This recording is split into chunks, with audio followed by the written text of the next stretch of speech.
Welcome to Geared Up, the section of the show where we check out the latest biking gear, gadgets and innovations from the shelves of J&S Accessories.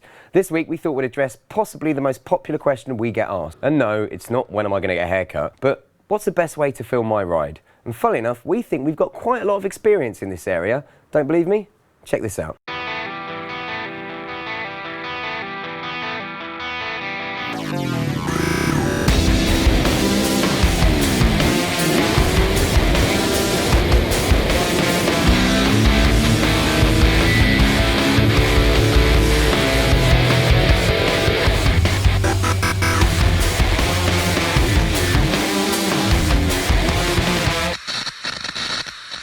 Now, as you can see, we do a huge amount of onboard filming and we literally need to use the best of the best cameras to get the shots that we need. So let's start off with the Daddy, the market leader and the ones that we use the most. And to be honest, a camera that's become a household name since its launch back in 2005, the GoPro. The company was originally set up by an extreme sportsman who wanted a cheap, reliable and practical way to film himself while he was surfing. It was in 2010 and with the advent of high definition that GoPro brought out this, the HD Hero, the camera that we have grown to know and love. Shortly afterwards, they brought out this, the HD Hero 2. Not only did this boast a whopping 11 megapixel camera sensor, but it was also the first onboard camera to let you film in 120 frames per second. And then just under a year ago, they brought out the GoPro HD Hero 3, and this really took things on. Not only was it smaller and lighter than the previous models, but it boasted a 12 megapixel camera sensor and the ability to film at up to 4K definition. And there are 3 versions of this camera with quite different stats. First up, there's the top-of-the-range Daddy, the Black Edition. This is a 12 megapixel camera sensor and a rather handy Wi-Fi remote. Next up is the Silver Edition, which shares a lot of the Black Edition's features, but has an 11 megapixel camera sensor. And then there is also the Budget White Edition, which is very similar to the original HD Hero with a 5 megapixel camera sensor and a lot cheaper. So what does all this megapixel malarkey mean? Well, to be honest with you, if you just want to film your commute to work or show off doing some stunts to your friends on Facebook or YouTube, go for the White Edition. 5 megapixels will be more than enough than you'll ever need. But obviously, if you want to film a full HD TV show, which this is, you need the Black Edition because you need the 12 megapixel camera sensor and all the bells and whistles. Now, the great thing about the GoPro HD Hero 3 is that they incorporated Wi-Fi functionality for the first time. Well, what's so good about that, you're probably thinking? Can I get the internet on them? No, but it means that you can use an app on your smartphone or tablet not only to control the cameras, but as used as a viewfinder as well.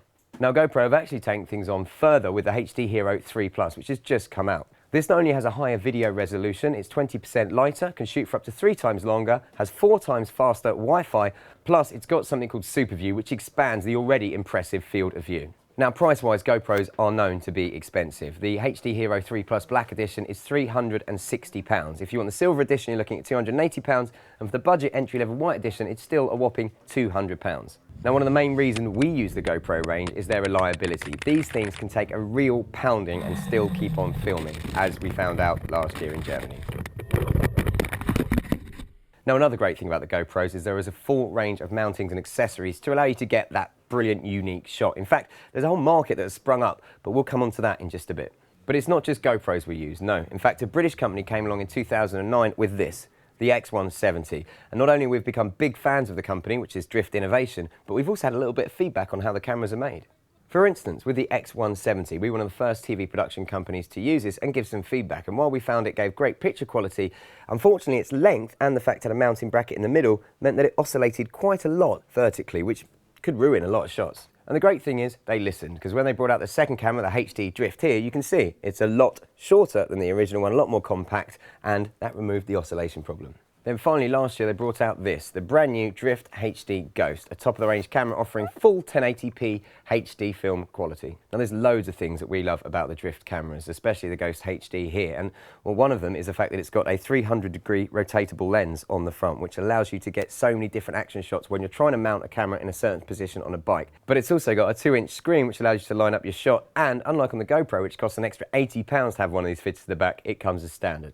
These puppies are also Wi-Fi compatible, but the great thing is it's already built in. You don't need to buy any extra kits. You can control them on an app via your smartphone or tablet, plus has a 2-way remote control which can fit to a little wristband and stick on your wrist while you're riding your bike if the camera's out of reach, or you can literally have on your fuel tank so it's right in front of you and you can see it and use it easily. Now, the great thing about this camera, as we mentioned, is the fact that the Wi-Fi and the LCD viewing screen and everything is as standard, and it'll only set you back £250. Now, to get the same spec GoPro, you'd have to spend well over £500. Now, if you spent £250 on a flimsy digital camera, you're obviously going to want to look after it. And the great thing about both of these models is that they come with very sturdy protective cases. And, well, we know how sturdy they are because, well, we put them through this.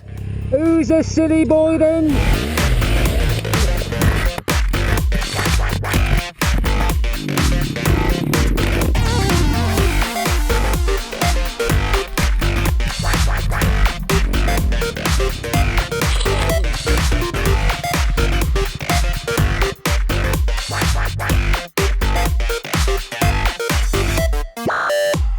So now you've got your camera, how do you go about mounting it onto your bike or onto your person to get that awesome shot? Well, there's a veritable smorgasbord of mounting accessories and arrays that you can use, and here's just a few of them. First up, the suction cup mount. Now, you may be a little bit worried about attaching your camera to your bike with one of these, but trust me, these are brilliant and very, very useful for us as we need to get cameras on and off a bike rather quickly while on a shoot. If you want to stick a camera to your bike permanently, they all come as standard with some really good sticky adhesive pads. Plus, there are loads of options if you just want to wear the camera on yourself, varying from a helmet strap to a chest harness, which you use quite a lot. It's not just the official GoPro and drift mounts that you can use as well. There are loads of companies springing up that will offer you alternatives. Something we're a really big fan of is these, the RAM mount, which we like because they give you great flexibility on the position of the camera, but also really sturdy and reliable. Companies are constantly innovating and trying to come up with new ways as well to allow you to mount your camera in unique positions. Like this, for instance, the WizMount CU2 pack, which we think is blooming awesome, and we're going to be trying out loads over the next few weeks on the show. But you don't have to go and spend hundreds of pounds on a complete mounting system. In fact, we've found to get some of the best and most unique shots, you can make your own. And one of the biggest questions we always get asked is, how do we get that shot that looks back at the rider's face?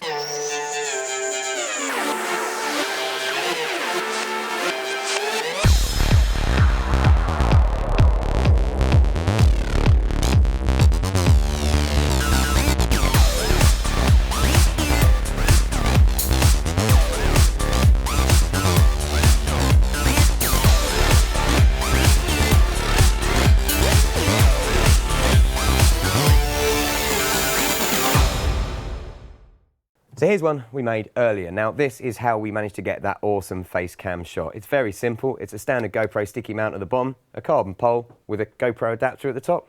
Simples. Now, believe it or not, with all this really high-tech and expensive equipment, the most important piece of kit when you're doing onboard filming is this.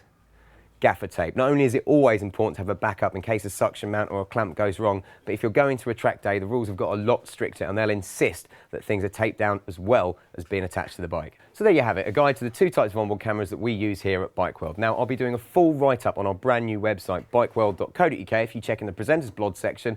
And if you want to let us know what you think we should be covering in Geared Up next, plus post up some of your favourite videos and maybe some innovative mounting shots that you've come up with in our forum section under Geared Up. Maybe you can even beat our face cam shot.